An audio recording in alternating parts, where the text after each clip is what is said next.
Welcome back to another episode of The Adversity Advantage. I'm your host, Doug Bopst, and today's guest is wellness influencer Aurora Culpo. Aurora is a mother of two and a certified yoga instructor and has a passion for providing real, raw, and relatable insights on all things wellness, parenting, mental health, relationships, and more. Aurora has quite the story of her own, and today we're going to get into all the things. Also, be sure to check out the Culpo Family reality show that is set to premiere later this year on Discovery+.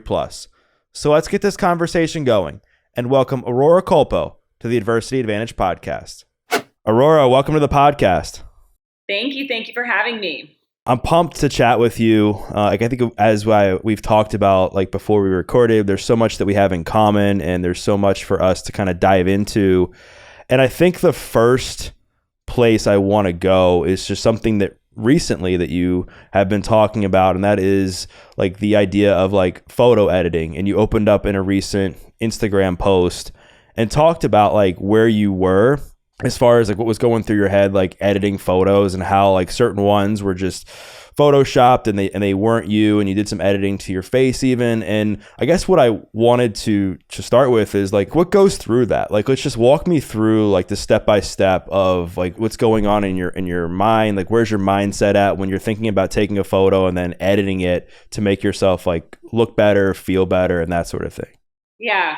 So I think there's so many different angles to look at this from. I actually don't consider myself to be somebody who's really had a lot of body issues in the past. I've had a handful of friends, kind of strange relationships with food, this thing of body dysmorphia where you look at yourself, you think you look one way and you try to eat and adjust your habits in order to have this body that really can never attain. I don't think I really was ever in that boat. However, so this is why it surprised me when I'm looking back at these photos that I put out on the internet and I had edited. And I was at this time, I don't remember thinking oh, I look fat, or, oh, I wish my body looked more like this. It's almost like when you're in the mirror and you're if you're up close at something, looking at it for too long, and then you start tweaking things to try to be oh, this could always be a little bit improved. This can be, I guess my hair looks okay, but it can always be a little bigger. Or there was a while there on the internet where all girls kind of started looking like the same girl. It's kind of like this Kardashian girl, almond eyes, the pouty lips. They all started morphing into this brat style. So when I discovered Facetune, I was oh, look, you can make the lips a little bigger. You can make the eyes a little wider. You can make the whites of the eyes a little bit whiter. You start learning all the things that make you look younger. And then it kind of almost turns into a little bit of an obsession where it's you can't just post a picture as it is because there's always improvements that can be made. And it's a slippery slope. And then it wasn't until, I wouldn't say I even did this with every photo, but now I can look back at some of my old photos and be oh, that's heavily edited because there's no pores on this face, or there's no basic. I'm on a little bit of a rant right now, but I think what happened is you develop a tool for thinking that you can improve the way you look, and then you realize not until retrospect that all the editing was in vain because it's obvious at this point.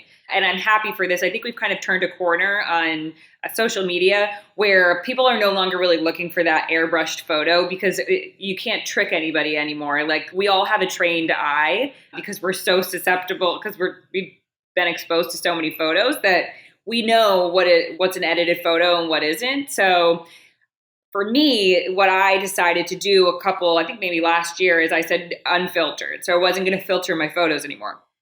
Now, that doesn't mean that I don't sometimes use the Paris filter, which just gives you a nice blur if you don't really want to be seen that much that day. But I no longer use the filters that's going to give you a different face. I no longer edit my photos in a way that's going to change my body or my face. I might add some extra tones or something. I'll edit it for an artistic reason, but I won't edit it in order to change the way I look. So all of that.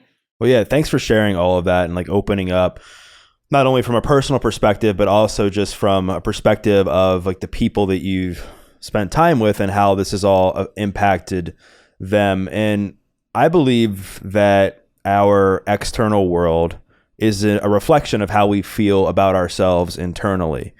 And knowing what you know about maybe what you just shared about like the photos that you've edited or even the people that you know, do you think that when people are editing photos, like they're feeling like their highest selves? Or typically, do you think when people are looking to like take their image online and take it to that next level in a way that's not so authentic, is it because there's something going on inside that they're lacking, that they're yearning and they're feeling insecure about, and they're hoping to get some sort of validation from that improvement in that photo?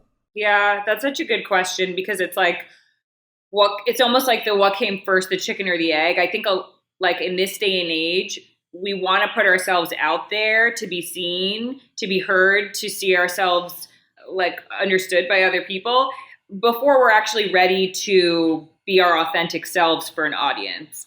I think that when you're editing your photos and you're not really ready to show you as you are, you're not ready for authentic communication with any kind of an audience or with anybody in general. So, I mean, I think what ends up happening is that you kind of burn out and there's this like low vibe kind of depression that happens after a while because the validation that you do get, you know that it's not real because that's not what they're validating is the false image of yourself that you put out there. So then you kind of feel like you need to keep up that persona or that facade and you burn out. And it's like, there was a while when I remember my sister Sophie, she was like, Olivia and I had discovered Facetune. One of my sisters is Olivia and my other sister is Sophie. They're also in the Instagram world. And Olivia and I were like, oh, like Facetune, you can just like, Sophie would be like, I don't want to post this, look at like my underwear showing. And we'd be like, oh, well, you can just Facetune it. And she's like, what's Facetune? And we're like, oh, you don't know about Facetune? Like you can just do this, that, and the other thing. And she's like, I don't want to use that because it makes me feel bad about myself if people like the photo that I've edited, you know?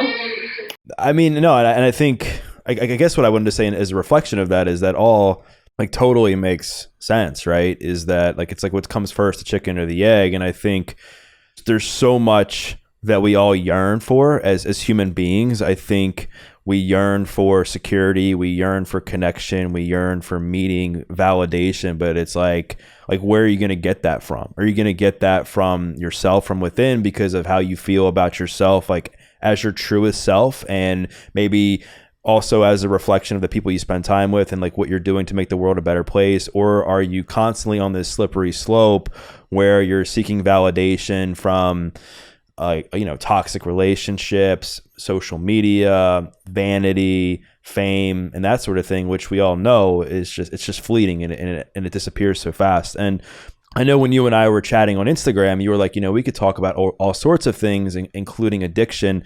Did this kind of thing with you, like editing the photos and just kind of like adjusting the way you looked, was that what you meant when you, as far as addiction, was that addicting for you, or was there something else in your life that impacted you as a way of addiction? Yeah, no, I don't think the editing of photos ever got to a place where I found it to be addicting.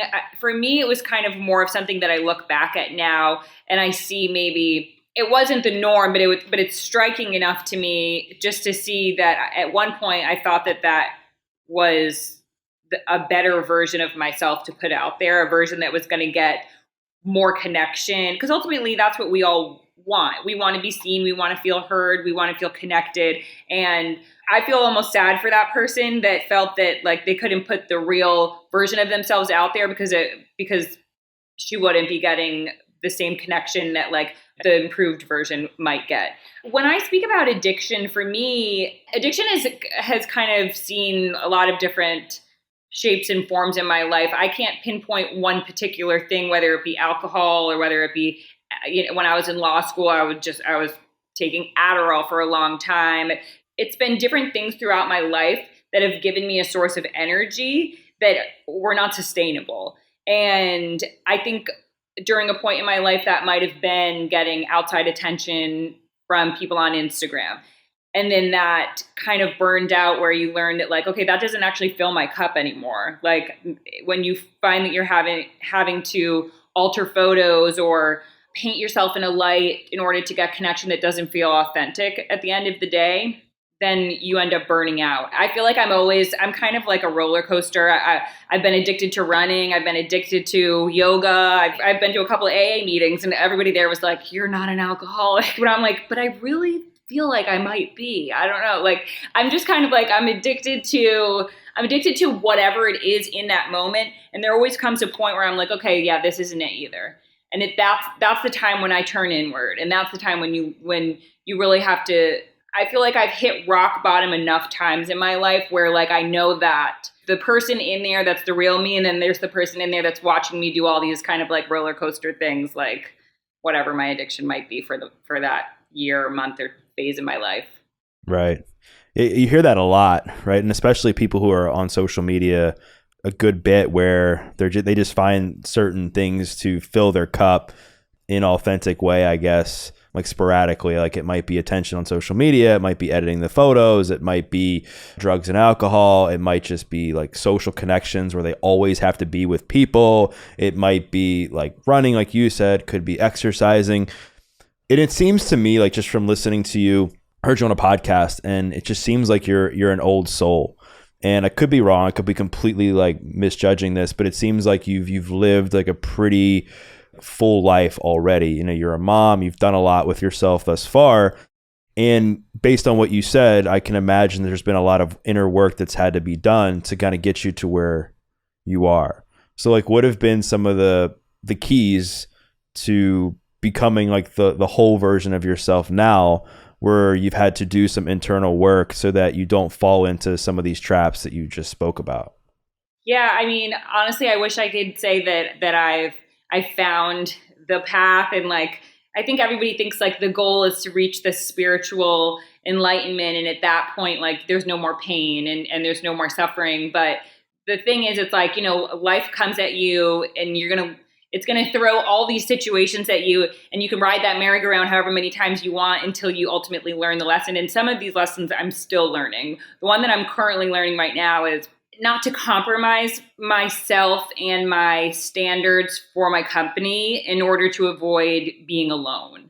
I think a lot of times that's people's ultimate fear in life, is being alone. And they're willing to kind of put up with, you know, people in their lives who don't see the best in them or who don't bring out the best in them. And I feel like for me, there's been a lot of iterations of this in my life, particularly with like romantic relationships and friendships, where I'm like, okay, well, I don't want to say no to this because like maybe then I'm going to be alone. And that's like, for me, like this most scary thing ever. And it's interesting how it manifests also on Instagram, where it's like, I better put this edited photo up because like, if I don't, maybe I'll be alone. You know, it's just like, I can almost see the thinking of that person who put up that edited version. Because it's like, okay, it doesn't really matter the quality of my company. As long as I'm not alone, it's going to be better than nothing. And that's something that I think once you realize what your thing is, whether it's like, I don't want to be alone, or I don't want to be poor, or I don't want to die, or whatever your thing is, once you know it, like for me, what I'm really practicing right now is being okay with being alone, and being okay with when I feel that like uncomfortable feeling, whatever it might be, instead of running from it, like quite literally, like putting on my running shoes and going for a jog or doing something about it. I think sitting with your feelings and letting them actually like pass through you, and realizing that like, okay, I feel this, it feels like it's going to kill me. It feels like it's suffocating me, but actually realizing that it's not killing you. And the only way out of you is through you.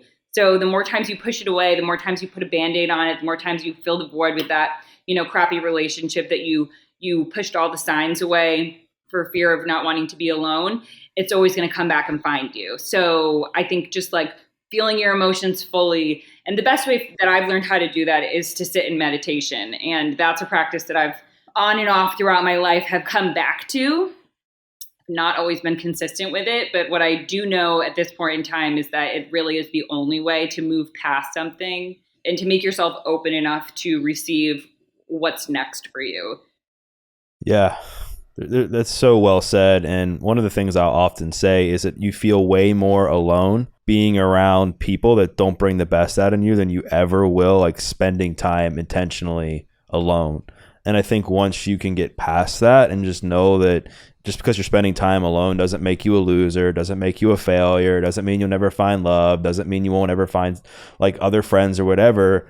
Like you understand that like you're learning so much more about yourself in those moments. Cause let's face it, like your environment creates like a sense of normalcy, and you will begin to accept certain things as normal if you continue to spend enough time with those people in your life that you won't even realize that you've kind of grown accustomed to that, and you've almost like morphed into the people around you.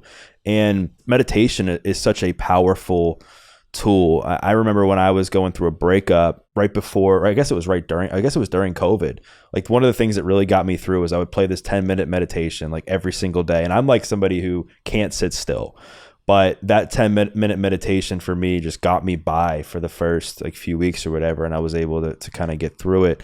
And there's a lot of people listening to this that probably experience the same thing that I do and that you just kind of touched on, where meditation, we all know is a great tool, but it can be hard to stick to just because it requires so much patience and often time. And you're a mom and you've got kids and you're like always trying to figure out like where you can budget extra time to take care of yourself. So what have been some of your best practices, like when you're going through it, to be able to implement something as helpful as meditation into your life in the best way possible?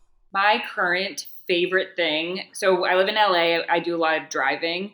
I am a huge Audible fan. I listen to meditations in my car. I can read you my whole book list. It's like, I'm like a self-help junkie, but I've read them all. And there's certain books that come back into my life that kind of take on a new job at different times. Like I read A Return to Love by Marianne Williamson when I was going through a really bad breakup, 10 years ago. And whether it's like the loss of a relationship or the loss of a job or the loss of really any kind of change in your life where you're having to pivot, I feel like it's always good to not feel alone. And I feel like that's what I get from these books. That's what I get from these meditations as well. Just that like we are infinitely connected. We're not the first person to experience, a breakup or a hardship. And there are people who have been through such tragedies that have been able to, use the simple skill of just sitting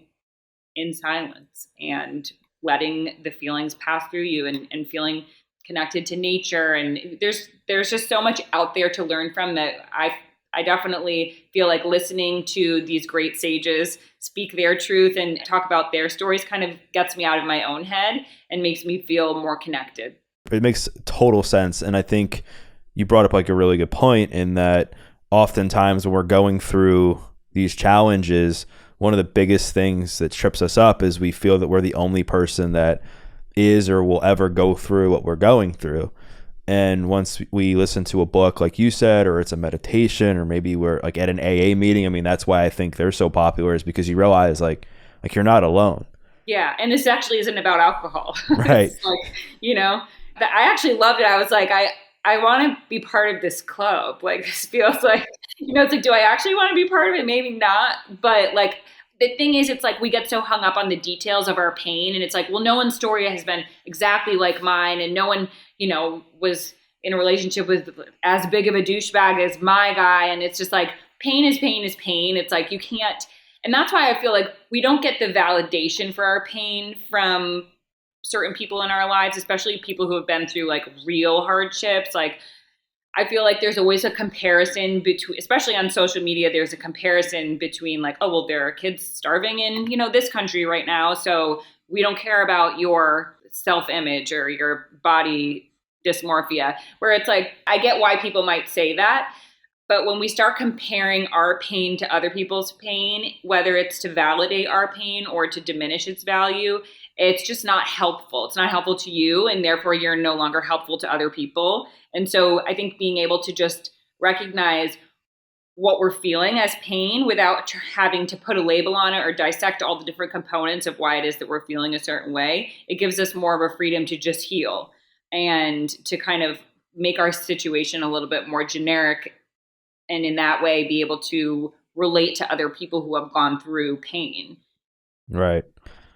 I mean, I think at the beginning of your response, you said like you wanted to be part of the club. And I think everybody would benefit by going through the 12 steps, right? Because it's like, who wouldn't become a better person when they learn how to get spiritual, or they learn that they have to take accountability for their actions, or they have to make amends for the people that they hurt, or that to realize that sometimes they're powerless over things that happen around them, and can go on and on. Also, I guess like the biggest thing is being of service. And I just think if people could embrace those different mentalities, I think the world would for sure be a much better place. And, as far as vulnerability goes, I know it can be like very challenging for people, especially when you're in the public eye so much, and maybe you have partnerships with companies, maybe you have, deals with brands where you're posting stuff on social media. Maybe you just have such an engaged following that they might have one idea of who you are, and then you make a post like the post you made the other day about the photos, or something else. Like, how do you like muster up the courage? Like, what goes through your mind as you're getting ready to post something on social media? Maybe not like now, maybe you've gotten used to it, but I'm saying like the early days of you making a vulnerable post. Like, how did you develop the confidence to post something where you didn't know how it was going to be received? I don't know if I've ever really thought about like, where did I get the confidence to do it? But I think I've always been pretty sure that I wasn't the only person feeling a certain way. I think because I am in this world of, influencers, and both my sisters are models, and my sister was Miss Universe, and people are like, oh, she's like the most beautiful girl in the world, which I'm just always like, okay, that's very subjective. That seems very unfair to be, You're like, what about me? You're like, what about me? I'm like, oh, I got her. No, but like, I think just like being really in that world, and seeing young girls look up to me and my sisters, like I did feel an obligation to be like, listen, she's got her shit, I've got my shit. We're all experiencing all sorts of pain, and you're not alone in feeling the way you do. I know everybody has insecurities, and when you're trying to evolve yourself, I think there is this period of time where you just need to like lay it all out. And for me, it's very cathartic to kind of just be like, here, this is all of my shit. I don't actually want it anymore. So like, here, you guys can, I'm going to lay it out there for the world to read. And that way it kind of like loses its power over me. And, for those of you who it can help, there it is. And I think I got a little taste of that. I've written a couple like vulnerable posts every now and then. It's probably like every time I'm like coming off of my latest addiction or something, I'm like, okay, I need to like release. So it's kind of like my diary. And then I'm like, felt vulnerable, might delete later. But like the response is always like overwhelmingly, for every like 100 positive messages, there's always like one really mean one. So like, I'm not going to say, and of course it's the mean one that you remember, but like for me, it's enough that it got such a big reaction and made people feel less alone. And these kind of posts are the posts that I'll get messages about like years down the road. People still will remember something that I wrote. And for me, that's like enough validation. It's enough hype for me to like put up my next vulnerable post another time. And then sometimes I wake up in the morning and I'm like, oh, I can't believe that's living on the internet right now. Like, yes, but it's kind of like, it's worth it. I think you just have to kind of like weigh the pros and cons of being vulnerable. And in the moment I felt strong. Do I always feel strong enough to have like all of my truths out there on the internet? Definitely not. But that's what the delete button is for. So.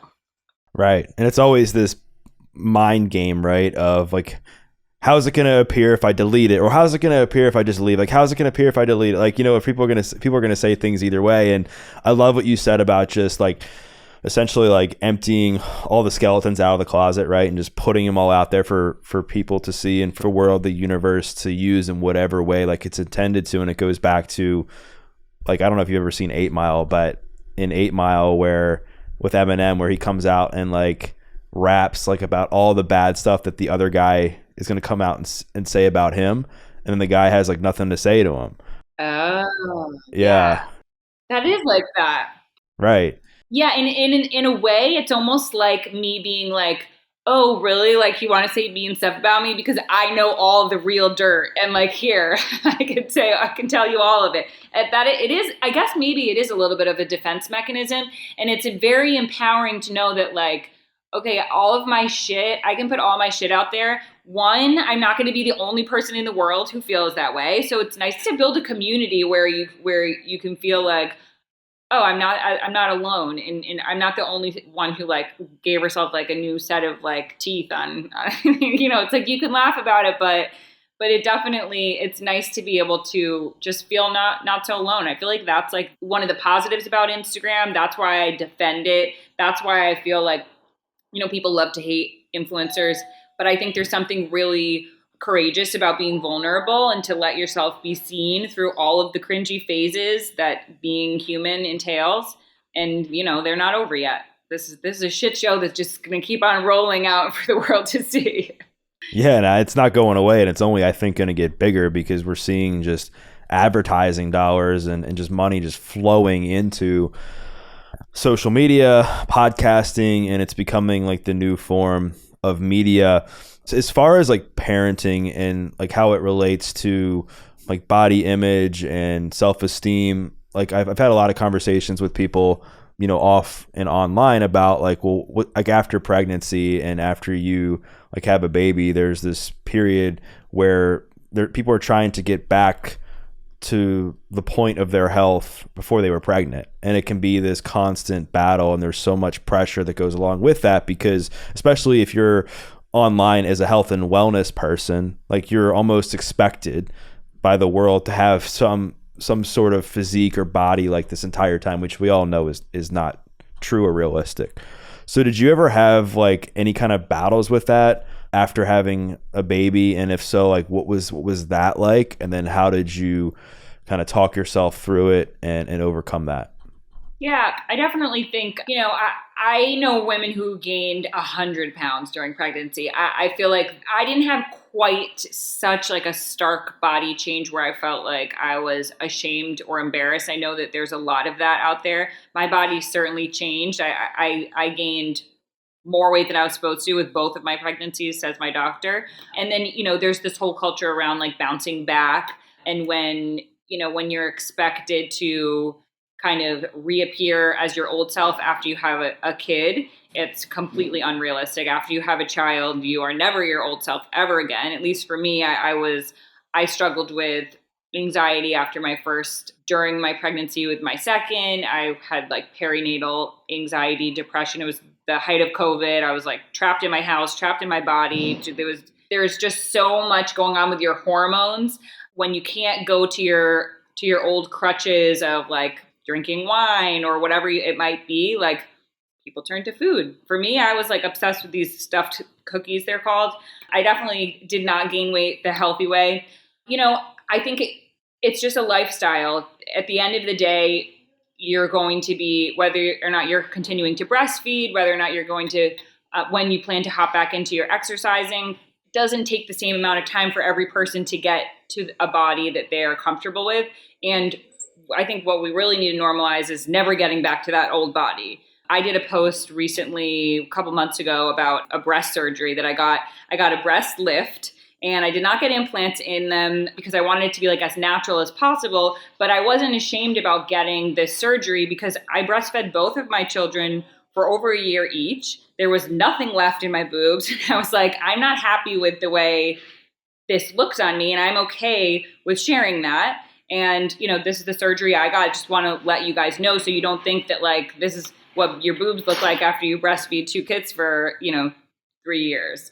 So I don't think there's any right or wrong answer about like, do you want to get liposuction? Do you want to get a breast surgery? Do you want to just like work out? The thing is, I think the dangerous part is when people think that just by eating healthy and working out, you're going to get your old body back, because it's just not going to happen unless you're very lucky. But for the most part, it's not going to happen. And I think that's what I liked to do. What I tried to do was follow accounts on Instagram of moms who were really honest, who were showing their stretch marks, who were showing. There are just as many of those accounts out there as there are of the ones who, yesterday they pushed out the baby and today they have the 6-pack back. So it's just like, it's finding your people, I think. Right. Yeah, and you mentioned like you can choose who to follow on social media, and I think that's just as important in this day and age as the people you spend time with, right? Is like, who are you spending time with online? Like, are you following accounts that bring the best out in you, that maybe that challenge you to be a better person, that you see like in alignment with, or are you spending time following accounts that are just like sucking the life out of you constantly? It's so true. Right. And I know you've mentioned you've had like this unhealthy relationship at times with fitness, like over exercising, over running, over yoga-ing. I don't know, is that a word? Did I just make that up? Yoging, yeah, Um, I don't know. yogi. Where are you at now with that? Like, being that you're a couple years past like your second pregnancy, and now you've got so much going on, like personally and professionally. Like, what are you doing to nourish yourself wellness wise in a way that's healthy? What I'm doing now is, well, first of all, from month to month it changes, but I'm trying to hone in on getting the most energy I can from the food I eat and from the exercise I do. And I haven't quite found the balance yet, because what I was doing at first was just like hot yoga 5 days a week, and I ended up being dehydrated. I ended up being, I couldn't keep up with the water, I think, or the electrolyte imbalance. But I really like hot yoga, and that's one of the exercises that I do all the time. But I'm still trying to find a balance in order to figure out what is giving me the most amount of energy. Because I think if we can stand in a place of having a good source of energy, we can make better decisions. We can, try to ultimately live more integrous lives. I mentioned in my post that I'm going through some like big changes in my life, and I have a lot that's coming up on my plate in terms of my sisters and I are launching a reality show which is a very vulnerable place to be in. So I just feel like making sure that I'm standing with my 2 feet on the ground is very important. And for me, I know that means that I have to be doing yoga at least a couple times a week. If I withhold anything from myself, I'll end up binging on it the next week. I think you just kind of need to get to know yourself that way. I know people who have been, carb free for 5 years and they love that lifestyle. I could never be that way. I don't know really what the right answer is for diet, but I think once you kind of play around and realize like, where am I getting the most energy from? Then you just kind of go with that. I say always go with where you're getting the best source of energy from. Yeah. And I think it's very individualistic. Like, you have to find what works for you. Like, if you find peace and nourishment and you're getting results from like doing like yoga, then I think people should continue to do that. If people are finding results, go into what's like berries is like the thing out there. There's not, I don't think there's I do berries. berries too. I'll do Okay. Berries is no more than like once a week for me. That's an intense workout, but I really do love berries. Oh, and you want to know what actually I'm starting? And I didn't bring this up but I'm so excited about this. So I'm starting jujitsu next week for the first time. I'm going to start taking lessons. I'm a little nervous because my sister's boyfriend, who's like a very elite athlete, hooked me up with the daughter of like some world-renowned sensei, and I'm like, I hope she doesn't expect too much from me. But that's something that I've always been really interested in, is like self-defense, like women's empowerment, and kind of like trying to mesh like the whole like peace in mind and spirit with exercise. And I haven't done that yet, other than I guess yoga is where I found it in the past. I always say like I'd probably be dead in a ditch somewhere if I never found yoga. For me, it really is like, it's my peace and I love it. I like the detox and the movement and the breathing and and you burn calories, so a little bit of that. For sure. Yeah. I mean, I think there's nothing better to practice quieting your mind and being with your thoughts and being like where you are in that moment than things like yoga and meditation. So like lately, like when you're in these moments of peace and silence and you're meditating or doing yoga, like what are some of the thoughts that are coming through your head that maybe are empowering you as a woman, that are empowering you as a human, that are getting you by like day in and day out to become a better version of yourself? Man, usually when I'm meditating, the thoughts are not like they're always like the thoughts that you are trying to like brush away. But I think if I understand your question correctly, some of the things that are keeping me, grounded in my peace and able to kind of take steps in the right direction every day is just number one, knowing that I'm not alone. Number two, and not alone meaning that like I have a great support system. Even if I had crappy friends and a horrible family, like I don't think you're ever alone. And just to always to realize that, to look for there's always a community out there that is willing and wanting to accept you. And I feel that I've never been scared to be a beginner at something, and that's something that I think has really helped me. Like I'm not afraid to step into a group and be like, I think I'm an alcoholic, or like, can you guys support me? Maybe I'm not, but like, can you just give me a hug? I don't know. Like I think that that's important to be able to connect with people and be vulnerable enough to be like, just to be vulnerable enough to show up as you are and to ask for help. I think it's scary, like the impermanence of things in life, especially like as relationships end or you hear tragedies all the time, and especially being a mother, like it's scary. But I think just always knowing that like the only constant you can rely on is that everything's changing. This too shall pass. The pain that you're in now is not something you need to be in forever. And with that, like you can't be too attached to anything. So like, try not to let yourself get too high or too low. I think for me, it's a calming thought, because it's hard to remember sometimes that like where you're at right now it's not going to last. That should be comforting. And thoughts have so much power, right? And that's kind of what I was trying to get at, is I think what's helped me, like when I'm going through something challenging, if I'm trying to get some quiet time or meditate, like, yeah, like a lot of the ruminating thoughts will certainly come through my mind, as I'm sure like you just alluded to go through yours. But like some of the things that like I'll think about is like, you're not alone. You're going to get through this. Like just give it one more day, one more shot, like live like tomorrow. Like tomorrow is going to be different. Like just different things that like allow me to have peace and optimism that tomorrow is going to be better than today. Like that was like what got me through it. People are always like, well, what mindset shifts did you make? Like I was in jail for felony drug charges, and people were like, well, like how did you go from being that person that you were a drug addict and selling drugs and overweight, like all these things, like how did you get through like the early stages of your transformation? And I literally had like blind faith in my ability to succeed. Like 90% of me thought I was going to fail, like literally, because of my track record before. But I knew if I could just lean in to that small bit of faith that I had developed while I was in jail and just give it everything I had and do whatever it took to be better today than the day before, that it at least gave me a chance, like for survival, right, for that next day. And I think and I share that because I think that's a mindset that everybody can hang on to when they're going through hard times. Because I think what trips people up is that they think that that moment of pain like is going to be how you are for the rest of your life, or you think you're just never going to get through, and it's just not the case. Yeah, I totally agree. The power of the mind, the power of, it's energy, just like I was talking about before, and like where you put your energy, it grows. And I think it is a choice in a certain way of like, what do we want to focus on right now? Like everything that's going wrong, or do we want to give more energy to, that little bit of what's going right? And if you keep focusing in that direction, I mean, I watched a documentary called Healing or To Heal.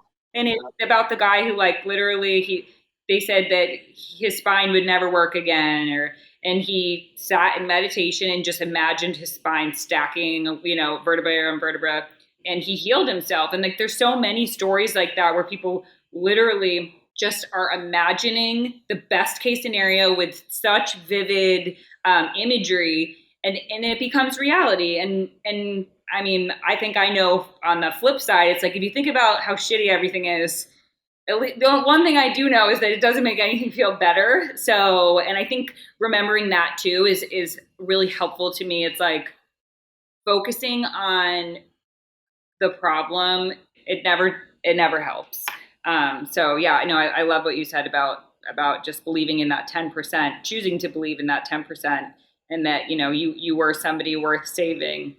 And it's hard. It's really, really hard. I'm sure you can relate to this. It's super challenging that when a problem arises, it's hard to not fall into that trap of like emotional dumping, whether it be with friends, whether it be on social media at times, whether it just be like checking out and just watching like TV for days and days and days, or whatever, like fill in the blank, and just focusing on the problem. Like it's really hard to get out of that.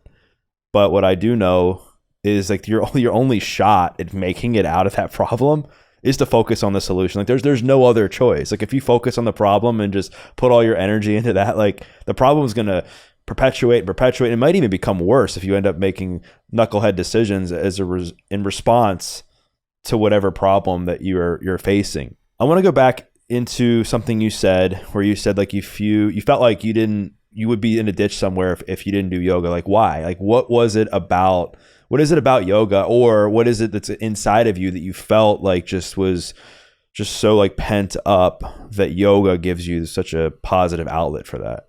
I've always been, it's funny you say like, oh, you're an old soul. It seems like you've lived a lot of lives. Like I was dropping acid when I was like 15 years old. I have a tattoo from when I was 14. I was sneaking out of windows, and I came from a good family. Like I was just like kind of a bad kid. Like and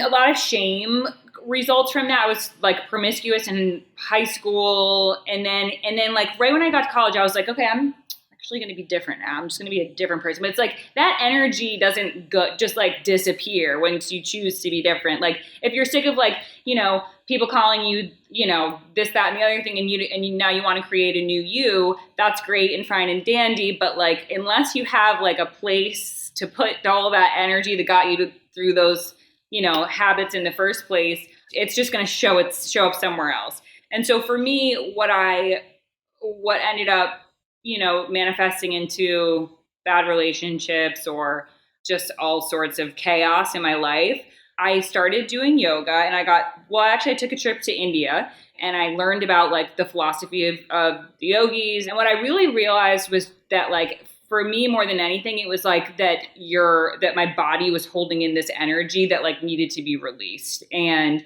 when I would go through certain postures or like learn about what the posture means, and that like, certain energy is stored in your hips, and actually really being able to feel the emotional release that happens when you sit in some of these poses. I liked the challenge of it. I liked the high of it. Like it does have that sort of like I don't want to say it's a drug, but in a way you kind of get addicted to that feeling of just being able to release the shit that you're holding into. And like a lot of the shit that we're holding on to, we don't even realize. Like we're scrolling mindfully, and then I'll be like, oh, where's that feeling from? Like I just feel like annoyed. And then I'm like, it's because of that thing that I just saw on Instagram. It's like triggered me. And it's like, okay, this is so interesting that like now I'm able to kind of be like, okay, I feel annoyed. I know where it came from. I'm going to like do an exercise to breathe through it and release it. Kind of like to be able to view your emotions like that in this objective way, it kind of, it takes the power away from them. And then when you move through yoga or any kind of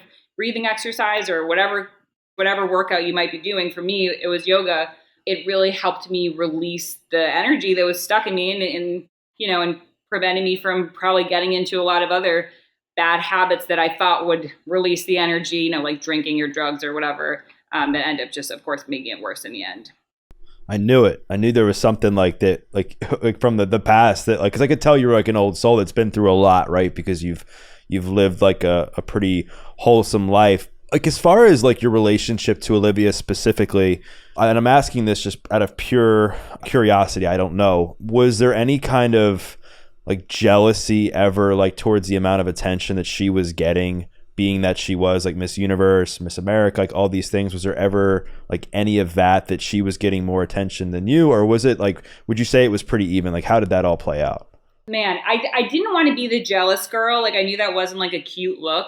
But yeah, like there was a time in my life when I just dropped out of law school, and I had gotten in a really bad relationship, and she was like taking the fast elevator to the top, and I was just like, and I felt jealous, and I didn't want to feel jealous, and I'm like I do believe that the universe kind of presents you with situations in your life that are perfect for helping you meet the things that you need to work through. And for me, Olivia's success was such an optimal opportunity for me to realize, like, is there anyone else in the world who I would want the best for than my sister? Like, would I want somebody else to have won that? Would I want anybody else to be happier than her? Like, I think for me, like, you hear about tragedy. My mom's sister died when she was in high school, and it's like a pain that she carries with her for her whole life. And here I am with this sister who's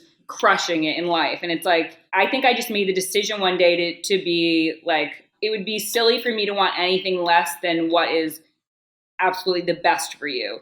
And I think also the tables kind of turned throughout that journey where she was going through crappy relationships, and I was kind of a healing friend for her, and we've just been there for each other through all of our life experiences. And I think, I've seen what it looks like for her to be worked to the bone and to be struggling with anxiety, and that money doesn't solve all problems, and having everybody think you're beautiful doesn't always, it doesn't, if anything, honestly, it creates more complication in your life. And I think what I learned from her whole experience is just that outside validation is never going to make you happy. And she's found other ways to make herself happy, but it wasn't the crown. It wasn't the everybody thinking you're hot and all that stuff. And I think, so I learned a lot from her lessons that she learned that I got to witness, but also just I learned that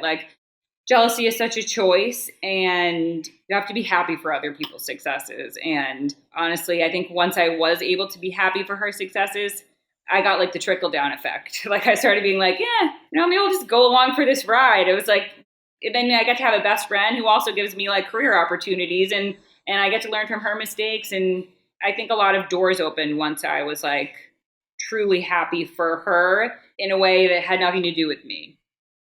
Right. I mean, yeah, because at the end of the day, we all know that it doesn't matter how much validation or how many people like you. You still have to be happy with yourself and be able to wear your own crown based on how you feel about who you are as a person and what you're contributing to the world. And honestly, I think it's a normal human emotion. Doesn't matter if they're related to you or not, to be jealous, right? Because we all want to be seen, we all want to be heard, we all want to be attractive. And when you see your sister being voted as the most beautiful person on the universe, it's wait, what about me? Or I'm gosh, who are the judges on this thing anyway? Yeah, they're what are they talking about? So I want to talk about the reality show if we can. What's the premise of the reality show? What separates it from some of the other family reality shows the Kardashians or Vanderpump or some of the other ones that we've seen? So this is a little bit more wholesome. Well, I don't know if we call it more wholesome. It's a family docuseries. There's a lot of comedy in there. There's no bullshit. It's more of a I guess the Kardashians is more of every episode is tied up with a nice bow at the end. Ours is kind of a little bit more raw, a little bit more National Geographic's meets Culpo Sisters. So basically it's just another way for us to connect with our audience and to kind of show a little bit of the background of what's going on in each of our lives. Like I said, with Olivia's life, she's traveling all the time, but what's actually happening behind the scenes is oftentimes doesn't look anything like what's actually being shown in these curated, this curated world of Instagram. So it's very real. It's very raw. There is a lot of personal stuff that I struggled with, how much of this do I want to share? And at what point does this feel exploitative? But at the end of the day, I made a commitment to sharing what I felt would be helpful for somebody else who might be going through the same situation. And so I think I did my best to be an open book in that way. And I hope that, somebody who's watching it and going through similar situations as me can feel less alone. So I guess that's ultimately my overarching goal right now in life. I love it. National Geographic meets Culpo Family. I think people, I guess, are going to get a lot out of it. When's it set to premiere? Later this year, hopefully in the fall. I don't know if I'm allowed to say that, but I think in the fall. It's Discovery Plus too, right? Yeah, it's Discovery Plus under the umbrella of TLC. So, nothing raunchy. It's a nice family show. Cool. Well, I mean, people listening to this definitely be on the lookout for it, because if it's in fact National Geographic meets Culpo Family, I have a feeling I'm going to get shit for that later. No, it's okay. You're fine. Yeah. So I guess as we come to a close in our conversation, I guess or the last question I want to ask you is, we've been talking a lot, like intermittently throughout this conversation about different moments of your life and different aspects of healing, different aspects of self-esteem, like relationship, to yourself and other people. Like, where do you see yourself like in the next like 2 to 3 years? Like if you were to say like I want to make these, like I need to make a couple of changes in my life or whatever you're working on right now, like where do you want to get to in the next 2 to 3 years personally and professionally? I like to try to have like bigger goals without really being too specific about the details, because sometimes I feel like that can get in the way of manifesting something that, is maybe grander than I could have imagined for myself. But ultimately, I want to be in a place where I am helping other people, where I'm able to kind of teach people through my own experience. I want to develop my personal brand. I have a website actually that's coming out I don't want to say when because maybe it'll take longer, but about a month. That's just everything like real mom, no bullshit. It has a lot of like blog posts, stuff like that, but also all of my favorite resources, my favorite books, things that have gotten me through like different times in my life. So ultimately, I want to create my community. I want to continue to create a community of people that I can engage with and learn from, and they can learn from me. I'm hoping this reality show takes off because I think it's, really fun to be able to lay it all out there for everybody to kind of join in on the journey with us. But yeah, I hope not to have any more kids. I hope just to have 2. So That's awesome. No, I think you have a great mission, great purpose, and I'm sure you're going to continue to crush it. And my last question, I guess something that just popped up that I wanted to ask you, but I totally forgot, was I know like you got your degree, I think in like early childhood education or something. And you studied you were like a behavior analyst, I think also. Like how has all that helped you as a mom? Like, is it almost like giving you an edge as far as like how to help teach your kids and help them like learn more efficiently? You would think. I mean, honestly, I feel like if anything, it just makes me feel more guilty for the fact that I don't practice anything that I know actually works and is effective. I feel like when they're your own kids, it's like all rules go out the window and it's like, oh, you're screaming? Here, let me just give you the iPad. That'll teach you to have you on the iPad, just scream. It definitely makes me more in tune to, I think sometimes being able to understand what a tantrum really means, or I think all of my background in education definitely gives me an upper hand in a way, but in another way, it makes me feel like I should be doing better than I am. Being a parent is a shit show, and I feel like teacher, not teacher, behavior analyst or not, it's like sometimes you just want to do the easy thing, and that's usually not the right thing. So both of my kids are toddlers right now. So specifically where I am in life is like, there's just a lot, there's not really reasoning with a toddler. There's a lot of like, you kind of have to train them. And in order to do that, you have to be very consistent. Consistency has never really been my skill. Kind of like, I'm very flexible, which is not great for training small humans. So anyway, I'm doing my best. I don't know if that answers your question, but I think it helps, but also not really. Well, I just think it helps like summarize as we bring the conversation to a close, like just how vulnerable, honest, and real you are, and how much I think people are going to really get a lot out of this conversation. And so if people want to connect with you, if they want to follow your journey on Instagram or any other social platforms, like where's the best place for them to do that? Yeah, follow me on my Instagram, Aurora Culpo. And my website will be up there soon. We have our reality show coming out in the fall, and I have a couple other things that I'm not allowed to say yet, but a lot of exciting things coming in the future and different ways to connect. So I'm excited about that. Awesome. Well, I will make sure to plug the links to connect with you on Instagram in the show notes. And for those that are listening or watching, what I invite you to do is to share a takeaway. Maybe it was something that Aurora said about when we talked about like photo editing. Maybe it was something that she said about like the jealousy thing with Olivia. Maybe it was something that she said about the power of meditation and yoga or healing, whatever it was. Tag Aurora and tag myself because we'd love to hear your feedback. And we once again thank you for listening to this episode of The Adversity Advantage. I'm your host, Doug Bopst, and we'll see you next time.